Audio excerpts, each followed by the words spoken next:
Rajasthan Royals ತಂಡದ ಪ್ರಮುಖ batter Sanju Samson ಗಾಯಗೊಂಡಂತಹ ಕಾರಣದಿಂದ ಲಕ್ನೋ ಸೂಪರ್ ಜೈಂಟ್ಸ್ ವಿರುದ್ಧದ ನಿನ್ನೆಯ ಪಂದ್ಯದಲ್ಲಿ ವಿಶೇಷ ಪ್ರಯೋಗವನ್ನು ಮಾಡಿ ಅಚ್ಚರಿ ಮೂಡಿಸಿದೆ. ಕೇವಲ 14 ವರ್ಷದ ಬಾಲಕ ವೈಭವ್ ಸೂರ್ಯವಂಶಿ ಅವರನ್ನು ಘಟಾನುಘಟಿ ಬೌಲರ್ಗಳ ಎದುರು ಮೊದಲ ಕ್ರಮಾಂಕದಲ್ಲಿ ಆಡಲು ಕೋಚ್ ರಾಹುಲ್ ದ್ರಾವಿಡ್ ಅವರು ಕಳಿಸಿದ್ರು. ಪಂದ್ಯದಲ್ಲಿ 180 ರನ್ಗಳ ಬೆನ್ನು ಹತ್ತಿದಂತಹ RR 2 ರನ್ಗಳಿಂದ ಸೋತರೂ ಕೂಡ ಈ ಹದಿಹರೆಯದ ಹುಡುಗನ ಆಟ ಎಲ್ಲರ ಮನ ಗೆದ್ದಿದೆ. ಮೊದಲ ಪಂದ್ಯದಲ್ಲೇ ಹಲವು ದಾಖಲೆಗಳನ್ನು ತನ್ನದಾಗಿಸಿಕೊಂಡಿರುವ ಬಾಲಕ ಅಚ್ಚರಿಯನ್ನು ಮೂಡಿಸಿದ್ದಾನೆ. IPLನಲ್ಲಿ ಕಮಾಲ್ ಮಾಡಿ ಎಲ್ಲರ ಗಮನವನ್ನು ತನ್ನತ್ತ ತಿರುಗಿಸಿಕೊಂಡಿರುವಂತಹ ಬಾಲಕ ವೈಭವ್ ಸೂರ್ಯವಂಶಿಗೆ ಈಗ 14 ವರ್ಷ 23 ದಿನಗಳು. ವೈಭವ್ ತಾನು ಆಡಿದ ಮೊದಲ ಬಾಲ್ನಲ್ಲಿಯೇ ಸಿಕ್ಸರನ್ನು ಬಾರಿಸಿಬಿಟ್ಟ. ಅದು ಯಾರಿಗಂತಂದರೆ ಅದ್ಭುತ ಬೌಲರ್ ಶಾರ್ದುಲ್ ಠಾಕೂರ್ ಅವರಿಗೆ. IPL ಆರಂಭವಾಗಿ 18 ವರ್ಷ ಆಗಿದೆ. ಈ ಬಾಲಕನಿಗೆ 14 ವರ್ಷ. ಕಿರಿಯ ವಯಸ್ಸಿನಲ್ಲೇ IPLಗೆ ಪಾದಾರ್ಪಣೆ ಮಾಡಿದ ಖ್ಯಾತಿ ಸೂರ್ಯವಂಶಿ ಅವ್ರದ್ದಾಗಿದೆ.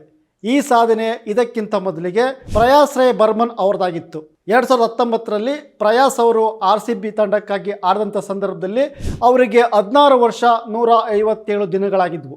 ಆದರೆ 14 ವರ್ಷ 23 ದಿನಗಳಲ್ಲಿಯೇ IPLನಲ್ಲಿ ಆಡಿ ಅತಿ ಕಿರಿಯ ವಯಸ್ಸಿನಲ್ಲಿಯೇ IPLಗೆ ಕಾಲಿಟ್ಟಂತಹ ದಾಖಲೆಯನ್ನು ಸೂರ್ಯವಂಶಿ ತನ್ನದಾಗಿಸಿಕೊಂಡಿದ್ದಾರೆ. ಮೊದಲ ಬಾಲ್ನಲ್ಲೇ 6 ಬಾರಿಸಿ IPL ಕೆರಿಯರ್ ಆರಂಭಿಸಿದಂತಹ ಆಟಗಾರರ ಪಟ್ಟಿಗೂ ಕೂಡ ಸೂರ್ಯವಂಶಿ ಸೇರಿದ್ದಾರೆ. ಆಸ್ಟ್ರೇಲಿಯಾದ ರಾಬ್ ಫಿನಿ, ಕೆರಿಬಿಯನ್ನ ಕೆವಿನ್ ಕೂಪರ್, ವೆಸ್ಟ್ ಇಂಡೀಸ್ ಆಟಗಾರರಾದಂತಹ Andre Russell, Carlos Brathwaite, Javon Searles, ಭಾರತದ ಆಟಗಾರರಾದಂತಹ ಅನಿಕೇತ್ ಚೌಧರಿ, ಸಮೀರ್ ರಿಜ್ವಿ, ಸಿದ್ದೇಶ್ ಲಾಟ್, ಶ್ರೀಲಂಕಾದ ಮಹೇಶ್ ತೀಕ್ಷ್ಣ ಈ ಆಟಗಾರರು IPLಗೆ ಕಾಲಿಟ್ಟ ಮೊದಲ ಪಂದ್ಯದಲ್ಲೇ ಮೊದಲ ಬಾಲ್ನಲ್ಲೇ 6 ಬಾರಿಸಿದಂತಹ ಆಟಗಾರರು. ಈ ಪಟ್ಟಿಗೆ ಹೊಸ ಸೇರ್ಪಡೆ ವೈಭವ್ ಸೂರ್ಯವಂಶಿ. 20 ಎಸೆತಗಳಲ್ಲಿ 34 ರನ್ ಗಳಿಸಿದಂತಹ ಸೂರ್ಯವಂಶಿ ಅವರ ಬ್ಯಾಟ್ನಿಂದ 3 ಸಿಕ್ಸರ್ಗಳು ಬಂದವು, 2 ಫೋರ್ಗಳು ಬಂದವು.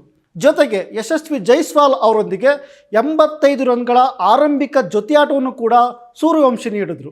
ದುರದೃಷ್ಟವಶಾತ್ ಆಡಮ್ ಅಕ್ರಮ್ ಅವರ ಬೌಲಿಂಗ್ ವೇಳೆ ಸ್ಟಂಪ್ ಔಟ್ ಮಾಡಿದ್ರು. ಬೇಸರದಿಂದ ಸೂರ್ಯವಂಶಿ ಕಣ್ಣೀರು ಹಾಕುತ್ತಾ ಹೊರ ನಡೆದ್ರು. ಮೊದಲ ಪಂದ್ಯದಲ್ಲೇ ಅರ್ಧಶತಕ ಮಾಡಲಾಗದೆ ಬೇಸರಗೊಂಡ್ರು. ನವೆಂಬರ್ನಲ್ಲಿ ನಡೆದಂತಹ IPL ಹರಾಜಿನ ವೇಳೆ ವೈಭವ್ ಸೂರ್ಯವಂಶಿ ಅವರನ್ನು 1.1 ಕೋಟಿ ರೂಪಾಯಿಗೆ RR ಖರೀದಿಸಿತ್ತು. ಆಸ್ಟ್ರೇಲಿಯಾ ವಿರುದ್ಧ ಅಂಡರ್-19 ಟೆಸ್ಟ್ ಕ್ರಿಕೆಟ್ನಲ್ಲಿ ಸೂರ್ಯವಂಶಿ ಅವರು 58 ಎಸೆತಗಳಲ್ಲಿ ಶತಕ ಬಾರಿಸಿದ್ದನ್ನು RR ಗಮನಿಸಿತ್ತು. ನಿನ್ನೆಯ ಪಂದ್ಯಕ್ಕೂ ಮುನ್ನ ವೇಗದ ಬೌಲರ್ ಜೋಫ್ರಾ ಆರ್ಚರ್ ಅವರ ಎಸೆತಗಳನ್ನು ನೆಟ್ನಲ್ಲಿ ಸೂರ್ಯವಂಶಿ ಎದುರಿಸಿದ್ರು. ಅವರ ಕಾನ್ಫಿಡೆನ್ಸ್ ನೋಡಿ ಅವಕಾಶವನ್ನು ನೀಡಿದ್ದು ವಿಶೇಷ.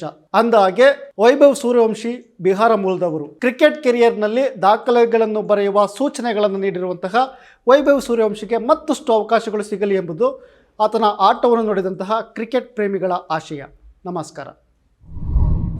ಮತ್ತಷ್ಟು ವಿಶೇಷ ವಿಡಿಯೋಗಳನ್ನು ನೋಡಲು ಮತ್ತು ಹೊಸ ವಿಡಿಯೋಗಳ ಬಗ್ಗೆ ತಿಳಿಯಲು eDina.com ಯೂಟ್ಯೂಬ್ ಚಾನೆಲ್ ಸಬ್ಸ್ಕ್ರೈಬ್ ಮಾಡಿ ಮತ್ತು ಬೆಲ್ ಐಕಾನ್ ಕ್ಲಿಕ್ ಮಾಡಿ.